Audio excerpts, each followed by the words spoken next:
नमस्कार। आज हम एक ऐसे लेख की पड़ताल कर रहे हैं जो भारत की कुछ ऐतिहासिक बलि प्रथाओं और उन्हें रोकने के लिए जो कोशिशें हुईं, उनकी कहानी बताता है। तो चलिए इसे गहराई से समझते हैं।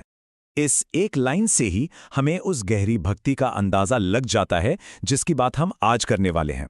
एक ऐसी आस्था जो अपने चरम पर पहुंचकर जान तक की कुर्बानी मांग लेती थी।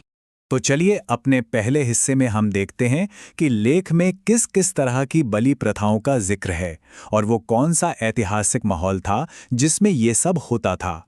तो सबसे पहले ये समझना जरूरी है कि ये लेख दो तरह के बलिदानों की बात करता है। एक है आत्म बलिदान, जो भक्ति का एक निजी प्रदर्शन था, और दूसरा है मानव बलि, जो एक तरह का सामुदायिक अनुष्ठान था। दोनों का मकसद एक ही था, देवताओं को खुश करना। आत्म बलिदान के कुछ तरीके तो सच में चौंकाने वाले थे। जगन्नाथ रथ के नीचे आ जाने से लेकर गंगा में हजारों लोगों की सामूहिक आत्महत्या तक। ये घटनाएं, जैसे कि राजा राम मोहन रॉय की अपनी मां से जुड़ी हुई घटना, उस दौर की धार्मिक आस्था की गहराई को दिखाते हैं। चलिए अब थोड़ा और आगे बढ़ते हैं। अब हम बात करेंगे संगठित मानव बलि की, जिसका जिक्र इस लेख में कुछ आदिवासी समुदायों के संदर्भ में बड़े विस्तार से किया गया है। मेरा ये प्रथा में एक बहुत ही अजीब विरोधाभास था। जिस बच्चे को बलि के लिए खरीदा जाता, उसे बड़े प्यार और दुलार से पाला जाता था, और फिर एक बड़े त्योहार के बाद उसे देवता को चढ़ा दिया जाता था। ये उस समय के विश्वासों की जटिलता को दिखाता है। अब यह आंकड़ा देखिए, वाकई में सोचने पर मजबूर करता है। लेख के मुताबिक हर साल करीब करीब 150 मानव बलियां दी जाती थीं। मतलब इससे हमें उस दौर में इन प्रथाओं के पैमाने का एक साफ अंदाजा मिलता है। और ऐसा नहीं था कि ये सिर्फ एक ही समूह तक सीमित था। लेख बताता है कि संथाल जनजाति में भी फसल देवी को खुश करने के लिए ऐसी ही प्रथाएं थीं। ये दिखाता है कि ये घटनाएं काफी फैली हुई थीं।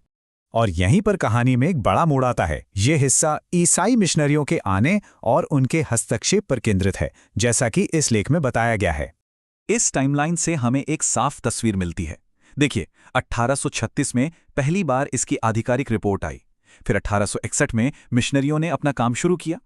मतलब ये बदलाव रातों रात नहीं हुआ, इसमें दशकों लगे। तो सवाल ये है कि मिशनरियों का मकसद क्या था। लेख साफ बताता है कि उनका लक्ष्य था इन प्रथाओं को खत्म करना और, उनके शब्दों में, इन जनजातियों को सभ्य बनाना। लेकिन सवाल ये है कि उन्होंने ये किया कैसे। ये खंड उन तरीकों को बताता है जो मिशनरियों ने अपने लक्ष्य को पाने के लिए अपनाए, जैसा कि इस लेख में लिखा है। और ये बहुत दिलचस्प है कि लेख दो तरीकों में फर्क बताता है। एक तरफ था जबरदस्ती धर्म बदलवाना, जिसे तलवार या बंदूक का तरीका बताया गया है। लेकिन मिशनरियों ने जो रास्ता अपनाया वो बिल्कुल अलग था। वो सेवा और प्रभाव का रास्ता था। उनकी रणनीति बहुत जमीनी थी, बहुत प्रैक्टिकल। स्कूल खोले, अस्पताल बनाए, मुफ्त दवाइयां दी। इतना ही नहीं, उन्होंने स्थानीय भाषाएं सीखीं, उनके लिए व्याकरण और डिक्शनरी तक तैयार की। मतलब वो जबरदस्ती से नहीं, बल्कि एकीकरण से विश्वास जीतना चाहते थे। और इसके पीछे सोच ये थी कि लोगों के अंदर से ये आवाज आए कि मानव बलि गलत है। सिर्फ ऊपर से बताने के बजाय उन्हें वो साधन और सोच दी जाए जिससे वो खुद इस नतीजे पर पहुंचें।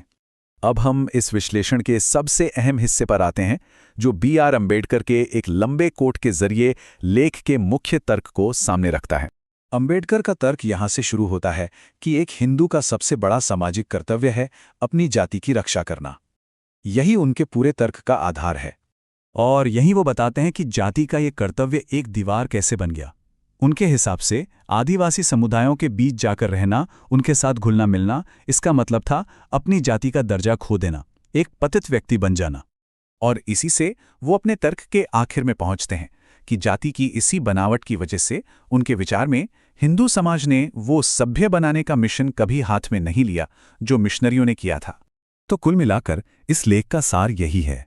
ये तर्क देता है कि चूंकि ईसाई मिशनरीज जाति व्यवस्था के बंधन में नहीं थे, वो एक ऐसी बड़ी सामाजिक सेवा कर पाए जो लेख के अनुसार जाति की बाधाओं की वजह से दूसरों के लिए मुमकिन नहीं थी।